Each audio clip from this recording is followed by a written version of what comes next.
Let's go to next question number 17. See, question number 17. Maybe we are happy to see this question. അങ്ങനല്ല, എല്ലാ ക്വസ്റ്റ്യനും നമ്മൾ happy തന്നെയായിരുന്നു. IUPAC name of the following compound P is. നോക്കണേ, നമ്മുടെ compound ഇവിടെ തന്നിട്ടുണ്ട്. അപ്പോൾ ഈ കോമ്പൗണ്ടിനെ നമ്മൾ എവിടുന്ന് നമ്പർ ചെയ്യും എന്നത് മാത്രമേ ഒരു ഇഷ്യൂ ആയിട്ട് നമുക്കുള്ളൂ. So here we have a 2 methyl group, here we have a 1 methyl group അല്ലേ. അപ്പോൾ സബ്സ്റ്റിറ്റ്യുവൻസ് ആണ്. സബ്സ്റ്റിറ്റ്യുവൻസ് നമ്മൾ എന്ത് ചെയ്യുക, ഏറ്റവും കൂടുതലുള്ള സ്ഥലത്ത് നിന്ന് അവർക്ക് ലോവസ്റ്റ് നമ്പർ കിട്ടുന്ന സ്ഥലത്ത് നിന്ന് നമ്മൾ എന്ത് ചെയ്യുക, നമ്പർ ചെയ്യാനാണ് പഠിച്ചിട്ടുള്ളത്. അപ്പോൾ numbering to be done from year 1, year 2, year 3. അപ്പോൾ ഒന്നാമത്തെ പൊസിഷനിൽ നമുക്ക് 2 മീഥൈൽ ഉണ്ട്.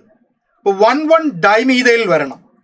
അപ്പോൾ 1,1 ഡൈമീഥൈൽ വരുന്ന 2 ഓപ്ഷൻസ് ആണ് നമ്മുടെ കയ്യിലുള്ളത്. ഇനി അടുത്തത് മൂന്നാമത്തെ പൊസിഷനിൽ ആര് വരണം? ഈഥൈൽ വരണം. അപ്പോൾ ആ ഈഥൈൽ വരുന്ന മൂന്നാമത്തെ പൊസിഷനിൽ ഈഥൈൽ വരുന്ന ഈ ഓപ്ഷൻ ഉണ്ട്, ഈ ഓപ്ഷൻ ഉണ്ട്.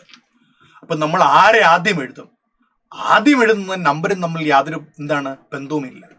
ആദ്യം നമ്മൾ എഴുതേണ്ടത് ആൽഫബറ്റിക്കൽ ഓർഡറിൽ ആദ്യം ആരാണോ വന്നത് അയാളല്ലേ നമ്മൾ ആദ്യം എഴുതേണ്ടത്. സോ ആൽഫബറ്റിക്കൽ ഓർഡറിൽ ആദ്യം വന്നത് ആരാണ്? ഇ ആണ്.